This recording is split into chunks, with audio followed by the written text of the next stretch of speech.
So hello everyone, कैसे हैं आप सब लोग। आई होप आप सभी लोग बहुत स्वस्थ होंगे, बहुत अच्छे होंगे। और मेरा नाम है प्रतीक आचोलिया और मैं आपको आज इस सेशन में इकोनॉमिक्स का एक बहुत अच्छा टॉपिक पढ़ाने जा रहा हूँ। टॉपिक का नाम है लॉ ऑफ डिमांड।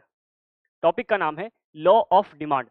सो इस टॉपिक को हम ट्राई करेंगे कि सरल और सहज भाषा में, यानी सिंपल लैंग्वेज में क्रैक करने का प्रयास करते हैं, सिंपल लैंग्वेज में इसको समझने का प्रयास करते हैं।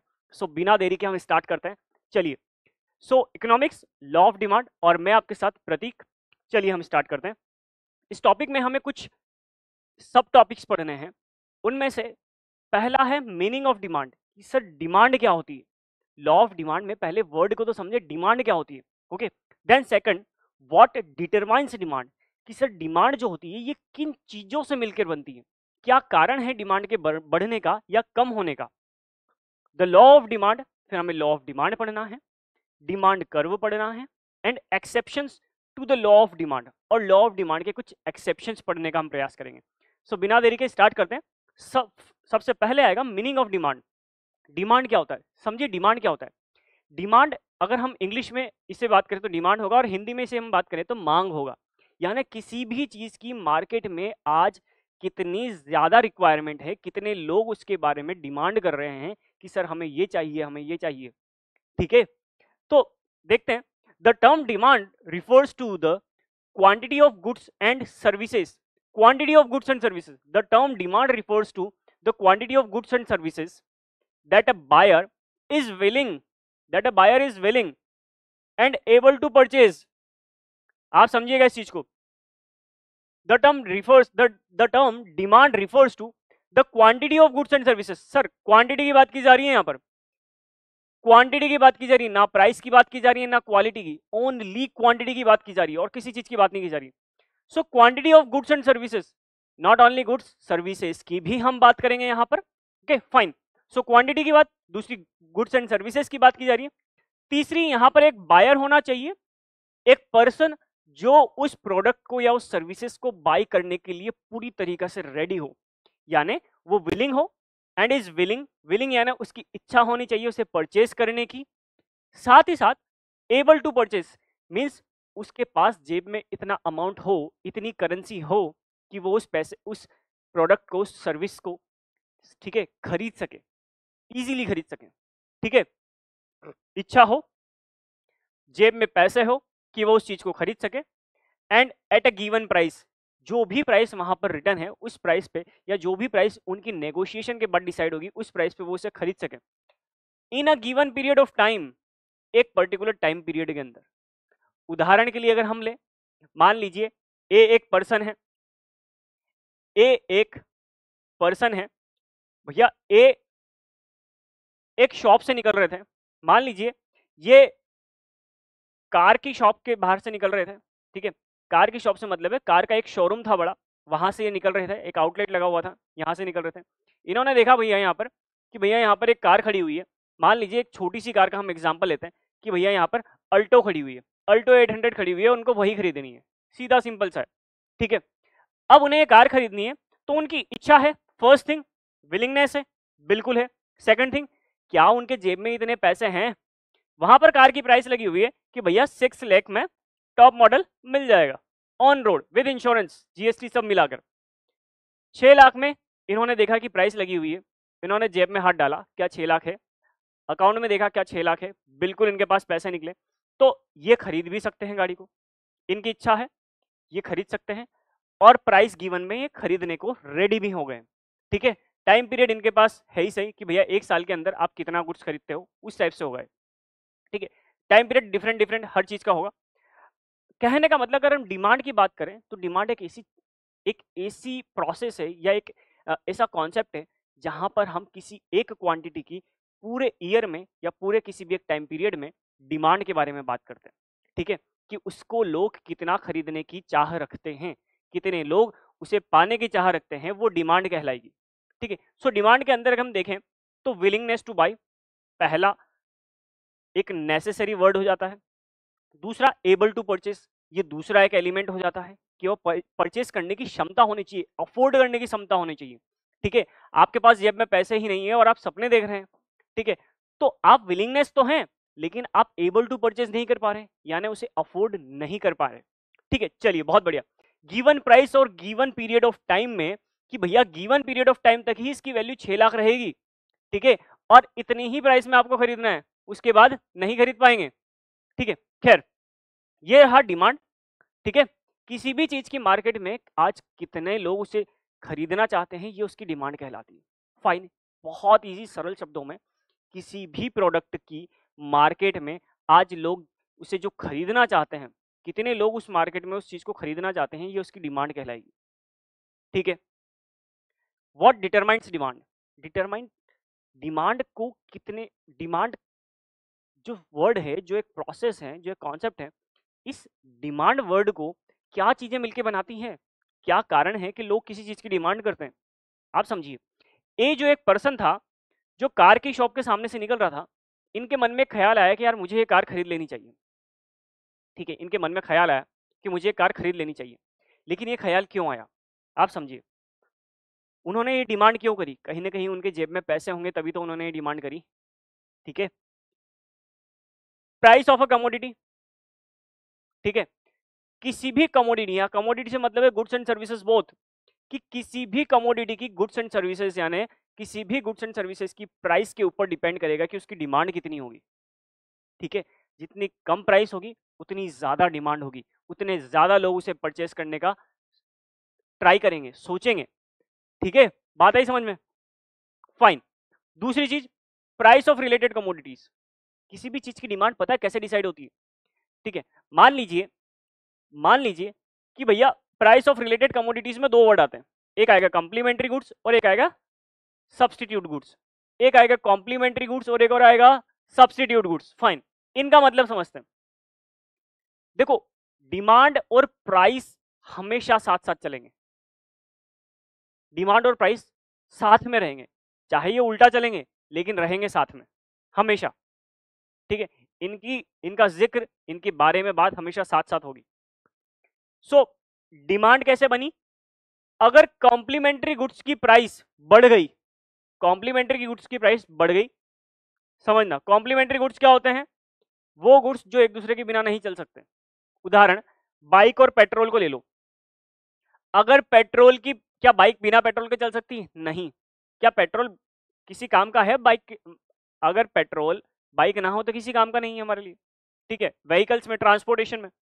सो बाइक और पेट्रोल हमें साथ साथ ट्राई करके लेके चलना पड़ेगा, ये वर्ड्स, सीधी सी बात है। तो ये कॉम्प्लीमेंट्री गुड्स हो जाएंगे, ऐसे गुड्स जो एक दूसरे के ऊपर डिपेंड करते हैं, जिनका यूज एक दूसरे के बिना नहीं हो सकता, ठीक है। अब अगर पेट्रोल की प्राइसेस बढ़ जाती है तो लोग बाइक खरीदना बंद कर देंगे, पेट्रोल बाइक्स, बिल्कुल सीधी सी बात है। तो कॉम्प्लीमेंट्री गुड्स की अगर प्राइसेस में चेंज आया तो दूसरे गुड्स की प्राइसेस में भी चेंज आएगा। अब आप समझिएगा, मैं उदाहरण देता हूं, मान लीजिए आपने बाइक खरीदी स्प्लेंडर, एक ऑप्शन ये है स्प्लेंडर बाइक का, दूसरा ऑप्शन है ओला स्कूटी का, ओला इलेक्ट्रिक व्हीकल ईवी स्कूटी का, ओला स्कूटी का एक दूसरा ऑप्शन है हमारे पास, ठीक है। अब आपको दोनों में से एक बाइक खरीदनी है, मान लेते हैं, आपने देखा कि भैया स्प्लेंडर चलाने के लिए हमें पेट्रोल की जरूरत पड़ेगी, बिल्कुल पड़ेगी, पानी से नहीं चलेगी, पेट्रोल से ही चलेगी, सीधी सी बात है ना। फाइन, सो पेट्रोल की जो जरूरत पड़ी हमें, और पेट्रोल की जब हमने प्राइस देखी तो पेट्रोल की प्राइस बहुत ज्यादा आ रही है, पेट्रोल की प्राइस ज्यादा आ रही है, तो भैया स्प्लेंडर चलाना हमारे लिए बहुत महंगा हो जाएगा, तो लोग इसकी डिमांड कम करेंगे। जब पेट्रोल महंगा हो गया तो लोग इसकी डिमांड क्या करेंगे, कम करेंगे, वहीं दूसरी तरफ शिफ्ट हो जाएंगे दूसरे प्रोडक्ट पे। दूसरा प्रोडक्ट क्या है, सब्सटीट्यूट गुड्स, इसके कॉम्प्लीमेंट्री गुड्स की, यानी इसके पेट्रोल की प्राइसेस में बढ़ने की वजह से हम किसी दूसरे गुड्स पे शिफ्ट हो गए कि भैया ये नहीं तो इससे काम चला लेंगे, उसे कहते हैं सब्सटीट्यूट गुड्स। जैसे चाय नहीं मिल रही, कॉफी से काम चला लेंगे, कॉफी नहीं मिल रही, कोल्ड ड्रिंक से काम चला लेंगे, ये सप्लीमेंट्री गुड्स के अंदर आते हैं, ठीक है। तो हमने ओला खरीद ली भैया, ओला खरीद ली, चाय नहीं मिल रही थी आपने कॉफी पी ली, चाय नहीं मिल रही थी आपने कॉफी पी ली, ये सब्सटीट्यूट गुड्स है। चाय की प्राइसेस अगर बढ़ जाएंगे तो लोग कॉफी पे शिफ्ट हो जाएंगे। आज देखिए आप, कॉफी की प्राइस ज्यादा होती है हमेशा, तो लोग चाय पे ज्यादा शिफ्टेड है, ज्यादा चाय पी रहे हैं, ठीक है, ये भी डिमांड डिसाइड करता है। अगर किसी एक गुड्स की प्राइस ज्यादा है तो दूसरे गुड्स पे लोग शिफ्ट हो जाएंगे, उसका सब्सटीट्यूट, उसका नियर रिलेटिव कौन है उस पर शिफ्ट हो जाएंगे। चलिए, डिस्पोजेबल इनकम, कंज्यूमर की इनकम कितनी है। अगर किसी व्यक्ति की इनकम ज्यादा होगी तो जितनी ज्यादा इनकम होगी वो उतनी ही ज्यादा डिमांड करेगा। अगर एक व्यक्ति है, उसके पास 100 रुपए हैं, तो वो 100 रुपए में से 50 रुपए तो खर्च करने का सोचेगा। लेकिन अगर उसके पास 1000 रुपए की इनकम आ जाती है तो वो 500 रुपए खर्च करने का सोचेगा। मतलब डिमांड बढ़ेगी, किसी भी चीज के बारे में ज्यादा चीजें खरीदेगा वो। जहां पहले वो एक चॉकलेट खरीदता था, अब वो 5 चॉकलेट खरीदेगा, ठीक है। खैर, test and preference of buyers, buyer का टेस्ट एंड प्रेफरेंस कैसा है उसके ऊपर भी डिपेंड करता है। समझिए, जैसे अभी सर्दी, सर्दी और गर्मी का हम मौसम ले लेते हैं। जब गर्मी से सर्दी का मौसम आता है तो हम ऊनी कपड़ों को यानी वुलन क्लॉथ्स को ज्यादा प्रीफर करते हैं, ठीक है। तो वुलन क्लॉथ्स की प्राइस बढ़ जाएगी यानी डिमांड बढ़ जाएगी। वुलन क्लॉथ्स की जो डिमांड है वो बढ़ जाएगी। वुलन क्लॉथ्स की डिमांड बढ़ जाएगी, क्यों? क्योंकि प्रेफरेंस में चेंज आ गया, क्योंकि मौसम में चेंज आ गया।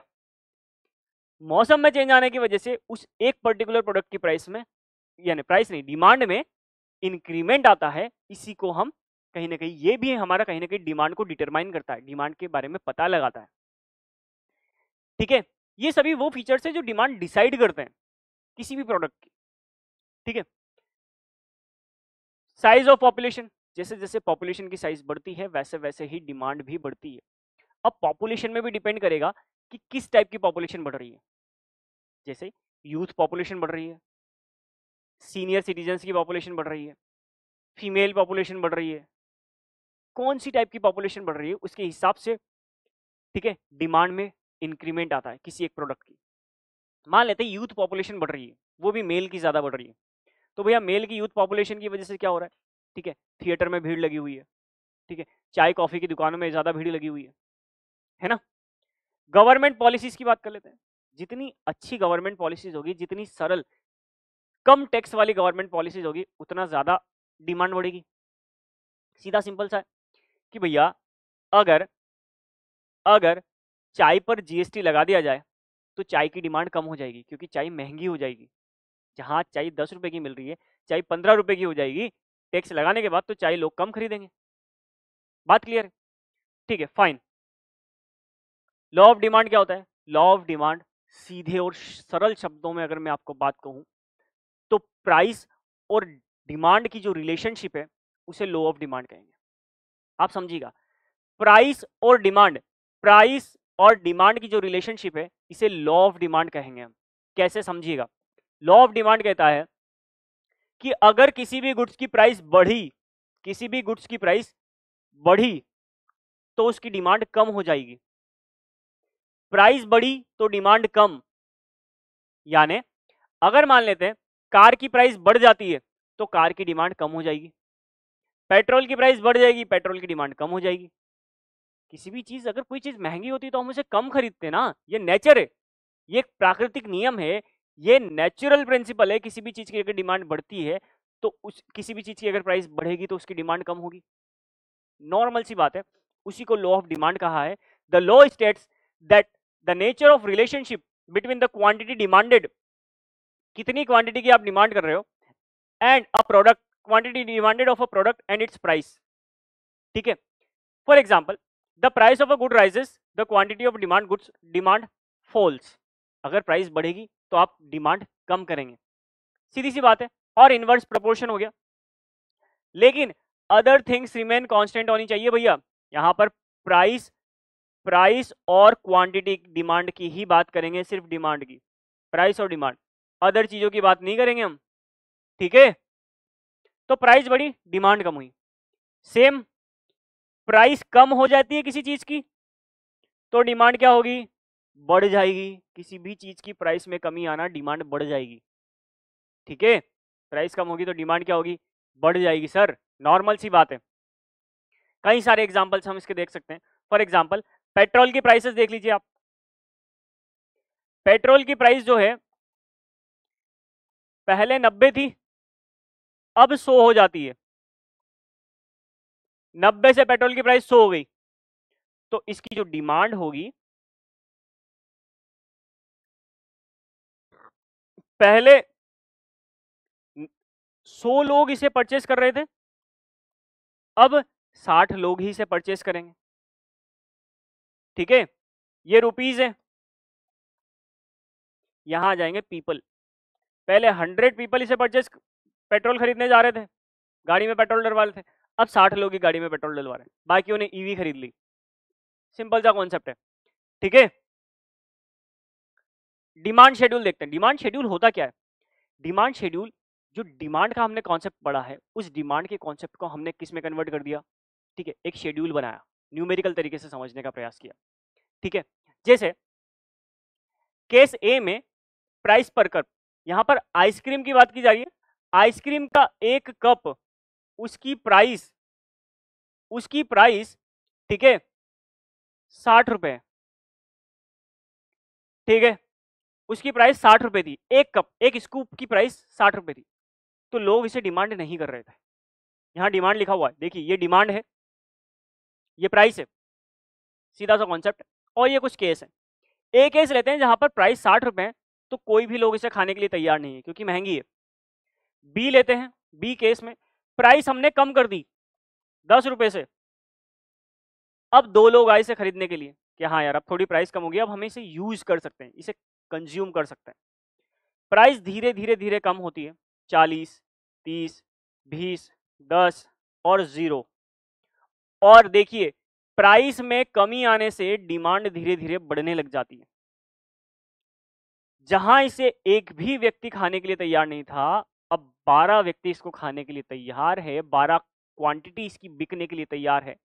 ठीक है, सो दिस इज व्हाट, कि प्राइस कम हुई, डिमांड बढ़ गई। ठीक है, अगर आप इसे अपोजिट लें, प्राइस बढ़ गई, डिमांड कम होना, सीधा सा फंडा है। ठीक है, सो डिमांड शेड्यूल जो हमें शो कर रहा है इनवर्स रिलेशनशिप, क्या शो कर रहा है सर? इनवर्स रिलेशनशिप शो कर रहा है कि प्राइस और डिमांड के बीच में हमेशा इनवर्स रिलेशनशिप रहेगा, एक बढ़ेगा तो दूसरा कम होगा, दूसरा कम होगा तो पहला बढ़ेगा, ये नियम है। ठीक है, यही लॉ ऑफ डिमांड है। लॉ ऑफ डिमांड का एक कर्व हम समझ लेते हैं कि लॉ ऑफ डिमांड का जो कर्व होता है, डिमांड कर्व होता क्या है? डिमांड कर्व एक ग्राफिकल प्रेजेंटेशन है डिमांड शेड्यूल का। जो हमने डिमांड शेड्यूल यहाँ पढ़ा, ये पूरा डिमांड शेड्यूल है, इसका ग्राफिकल प्रेजेंटेशन है सर। यहाँ पर ग्राफिकल प्रेजेंटेशन, जब हमने ग्राफ में उसको बनाया तो भैया हमने डिसाइड किया कि यहाँ होगी प्राइस, यहाँ है प्राइस और यहाँ है क्वांटिटी डिमांडेड, कि कितनी क्वांटिटी की हमने डिमांड की है सर। ठीक है, हम यहाँ क्वांटिटी की बात कर रहे हैं, क्वालिटी की नहीं, याद रखिएगा, कितनी क्वांटिटी डिमांड करी। तो जैसे जैसे प्राइस कम होती जा रही है वैसे वैसे स्लोप डाउनवर्ड जाता जा रहा है। आप देख पा रहे हैं स्लोप कहां जा रहा है? डाउनवर्ड जा रहा है, स्लोप जा रहा है डाउनवर्ड, स्लोप डाउनवर्ड गया, यानी डाउनवर्ड स्लोपिंग कर्व है इसका। कौन सा कर्व है सर? डाउनवर्ड स्लोपिंग कर्व है। ठीक है, क्योंकि इनकी रिलेशनशिप इनवर्स है, प्राइस के बढ़ने से डिमांड कम हो रही है, इनवर्स रिलेशनशिप है। आइए आगे बढ़ते हैं। So this is what, inverse relationship. Fine, ये मैंने दोनों को कनेक्ट करके बताया एक बार, ये डिमांड शेड्यूल, ये डिमांड करो। ठीक है, यहां पर क्वांटिटी डिमांडेड आ जाएगा, क्वांटिटी डिमांडेड, और यहां आ जाएगा आपकी प्राइस। ठीक है, चलिए नेगेटिव एंड डाउनवर्ड स्लोपिंग रहेगा, सीधी सी बात है। नेगेटिव इन द सेंस कि भैया इनवर्स रिलेशनशिप है, इसलिए नेगेटिव, यानी नेगेटिव नीचे की तरफ कर्व आ रहा है, डाउनवर्ड स्लोपिंग कर्व आ रहा है। ठीक है, इसी के लिए हमने इसको लॉ ऑफ डिमांड को, यानी डिमांड कर्व जो हो गया लॉ ऑफ डिमांड से जो बना है, इसे हमने डाउनवर्ड स्लोपिंग कर्व कहा है। इसका रीजन सीधा सा है कि भैया इनवर्स प्राइस डिमांड रिलेशनशिप है। इसका रीजन सीधा सा है कि भैया ये डाउनवर्ड स्लोपिंग क्यों जा रहा है? ये डाउनवर्ड स्लोपिंग सिर्फ इसलिए जा रहा है क्योंकि इनवर्स रिलेशनशिप है, प्राइस बढ़ी डिमांड कम होगी, सिर्फ ये रिलेशनशिप, इनवर्स रिलेशनशिप होने की वजह से यहां पर कर्व जो है, कर्व का जो स्लोप होगा वो डाउनवर्ड होगा, नीचे की तरफ होगा। क्लियर है? कोई रॉकेट साइंस नहीं, कोई रॉकेट साइंस नहीं है सर, कुछ भी नहीं है। देखते हैं लॉ ऑफ डिमांड का एक्सेप्शंस क्या क्या है, क्या क्या चीजें हैं जो लॉ ऑफ डिमांड को तोड़ती हैं, ब्रेक कर देती है सर। ठीक है, देखते हैं इनके बारे में। सबसे पहला है सर कॉन्स्पिशियस गुड्स यानी प्रेस्टिजियस गुड्स। प्रेस्टिजियस गुड्स यानी जो आपकी वैल्यू को बताते हैं, आपकी रेस्पेक्ट को बताते हैं। ठीक है, जैसे आप एक्सेप्शन समझिएगा, लॉ ऑफ डिमांड क्या कहता है? लॉ ऑफ डिमांड कहता है प्राइस बढ़ी, डिमांड कम होनी चाहिए। प्राइस कम हुई, डिमांड बढ़नी चाहिए। यही तो लॉ ऑफ डिमांड कहता है, यही कहता है ना। तो यहां पर हमें उल्टा बताना है, एक्सेप्शन बताना है। यानी प्राइस के बढ़ने से डिमांड भी बढ़नी चाहिए, प्राइस के कम होने से डिमांड भी कम होनी चाहिए। ऐसे क्या क्या गुड्स है? समझो प्रेस्टिजियस गुड्स, कुछ चीजें ऐसी होती है जो जितनी ज्यादा महंगी होगी कुछ लोग उन्हें ज्यादा खरीदेंगे। बड़े लोग, जो रिच लोग होते हैं, जो प्रेस्टिजियस लोग होते हैं, वो क्या करते हैं कि ज्यादा महंगी चीज खरीदने का प्रयास करते हैं। ठीक है, जैसे डायमंड, डायमंड की प्राइस ज्यादा होती है तो वो लोग उसे ज्यादा खरीदते हैं। ठीक है, क्यों? क्योंकि वो उनके प्रेस्टिजियस, उनके रिचनेस को शो करता है। बात क्लियर है? ठीक है, गिवन गुड्स यानी इंफीरियर गुड्स। कोई भी गुड आप ले लो, ऐसा गुड जिसकी प्राइस जितनी कम होगी, किसी भी गुड्स की प्राइस अगर कम होने लग जाती है तो हम उसे कम खरीदेंगे। ठीक है, यहां पर सॉल्ट की जगह हम लिखते हैं मिलेट्स। ठीक है, यहां पर सॉल्ट की जगह हम, ठीक है, सॉल्ट की जगह मिलेट्स लिखते हैं यानी बाजरा। पहले लोग बाजरा खाया करते थे, लेकिन अब बाजरे की प्राइस कम हो गई। ठीक है, तो लोगों ने उसे इंफीरियर मान लिया और उसे खाना बंद कर दिया, खाना बंद कर दिया। हम वीट खाते हैं, थोड़ा महंगा है सब, है ना। बाजरा नहीं खाते, रागी नहीं खाते। क्यों? क्योंकि वो इंफीरियर लगता है कि यार ये तो गरीबों का खाना है। सीधी सी बात है, बात आ रही है समझ में? एग्जैक्टली, गिवन गुड्स में आएगा कोई भी वो प्रोडक्ट जो आपको लगता है कि यार ये तो इंफीरियर क्वालिटी का हो गया है, ये इसकी प्राइस बहुत कम है, ये नहीं खरीदते हैं, इसकी क्वालिटी कम ही होगी यार।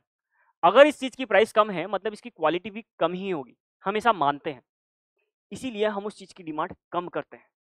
तो हम उस चीज की डिमांड करेंगे जिसकी प्राइस ज्यादा होगी तो उसकी डिमांड भी ज्यादा होगी। क्लियर है? फाइन।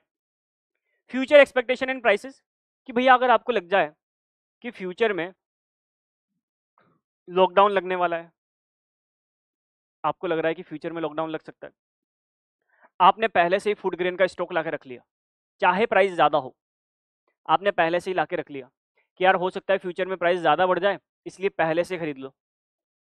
फ्यूचर में आपको लगा कि भैया पेट्रोल की प्राइस ज़्यादा हो जाएगी, आपने उसे खरीद लिया, अभी हाई प्राइस पे खरीद लिया। ठीक है, क्योंकि आपको लगा कि कल और ज़्यादा प्राइस हो जाएगी, इसलिए आपने खरीद लिया। फ्यूचर एक्सपेक्टेशन यानी प्राइस ज़्यादा होने के बावजूद भी हमने डिमांड ज़्यादा करी। कई बार होता है कि भैया पेट्रोल पंप की खबर आती है कि कल 2 दिन तक पेट्रोल पंप की हड़ताल रहेगी, हम ज्यादा प्राइस पे उसे खरीद लेते हैं कि अभी जो प्राइस है इसी पे दे दो भैया, 2 दिन का स्टॉक रिजर्व करके रखना है, टैंक फुल कर दो आप। तो ज्यादा प्राइस, उसके बावजूद भी डिमांड ज्यादा रहेगी। इनकम्प्लीट इंफॉर्मेशन या इरेशनल बिहेवियर, आपके पास इंफॉर्मेशन पूरी नहीं थी, ठीक है, या आपका ध्यान नहीं था। ठीक है, आप गए थे 15 रुपए की सब्जी लेने, 50 रुपए किलो के हिसाब से सब्जी लेने चले गए आप। ठीक है, आपको लगा कि मार्केट में सब्जी, जो भिंडी की सब्जी है वो 50 रुपए किलो है, लेकिन मार्केट में जब आप गए तो आपने देखा कि मार्केट में 40 रुपए किलो की मिल रही है भिंडी। कितने की मिल रही है? 40 रुपए किलो की भिंडी मिल रही है। आपने कहा भैया दे दो, 10 किलो दे दो, 40 रुपए किलो में दे दो आप तो मुझे। लेकिन रियलिटी क्या है? रियलिटी में सब्जी 30 रुपए किलो ही मिल रही थी। रियलिटी में मार्केट में अगर आप भाव करते तो 30 रुपए किलो में भी मिल जाती, लेकिन आपने क्या सोच के गए थे कि भैया इसकी सब्जी की वैल्यू 50 रुपए किलो की है आज, तो आपने 40 में खरीद ली। मतलब आपको इन्फॉर्मेशन पूरी ना होने के कारण आपने उस चीज को ज्यादा भाव में खरीद लिया। नेसेसरी गुड्स, देखो नेसेसरी गुड्स वो होते हैं जिनसे भाव ताव नहीं किया जा सकता, ज्यादा नहीं कर सकते। खाना तो वही है हमें, चाहे भाव ज्यादा हो या कम हो, सब्जी तो हमें खानी है, सब्जियां हमें खानी है चाहे भाव ज्यादा हो कम हो, फूड ग्रेन्स हमें खाने चाहे भाव ज्यादा हो कम हो, ऑयल हमें खाना है ज्यादा चाहे भाव ज्यादा हो कम हो, नमक हमें खाना है चाहे भाव ज्यादा हो या कम हो। तो ये नेसेसिटी गुड्स में आते हैं, इनकी प्राइस बढ़ने से भी डिमांड पे ज्यादा फर्क नहीं पड़ेगा। ठीक है, स्पेक्युलेटिव गुड्स, वो गुड्स जिन पर कहीं ना कहीं, ठीक है, एक असमंजस होता है, एक प्रोबेबिलिटी का केस होता है, संभावना होती है कि इसकी प्राइस बढ़ सकती है या कम हो सकती है। जैसे शेयर्स हो गए, कई बार शेयर्स में ऐसा लगता है, जो शेयर्स होते हैं कि भैया हो सकता है कि इनकी प्राइस बढ़ेगी इस शेयर की, तो हम उसे ज़्यादा से ज़्यादा खरीदने का प्रयास करते हैं। ठीक है? कि शेयर की प्राइस 10 रुपए से 12 रुपए हो गई है यार, अब ये 15 रुपए होने वाली है, हम इसे खरीद लेते हैं। ऑलरेडी वो 10 से 12 हो गया है, कोई शेयर 10 रुपए का था, अब 12 का हो गया है। ठीक है? खबर आई है कि भैया ये 15 का हो सकता है, तो हमने 12 पे उसे खरीद लिया। 12 पे हमने उसकी डिमांड बढ़ा दी, ज़्यादा से ज़्यादा खरीदा हमने। ठीक है? तो प्राइस बढ़ने के बावजूद हमने डिमांड ज़्यादा रखी। ये कुछ एक्सेप्शंस हैं जो लॉ ऑफ डिमांड को फॉलो नहीं करते हैं। ठीक है? लेकिन law of demand majority of cases में अप्लाई होगा, majority of cases, no doubt. ठीक है? लॉ ऑफ डिमांड इकोनॉमिक्स का एक मेजर पार्ट है, और लॉ ऑफ डिमांड के ऊपर इकोनॉमिक्स के आने वाले बहुत सारे कॉन्सेप्ट डिपेंड करते हैं, बहुत सारे। सो लॉ ऑफ डिमांड में वैसे आगे और भी बहुत सारी चीजें हैं, जैसे मार्केट का डिमांड देखेंगे हम। ठीक है? इलास्टिसिटी ऑफ डिमांड देखेंगे, contraction and expansion of demand देखेंगे। लेकिन आज की क्लास को हम इतना ही रखते हैं, मिलते हैं हम अगली क्लास में, और आज के लिए इतना ही। जय हिंद, जय भारत।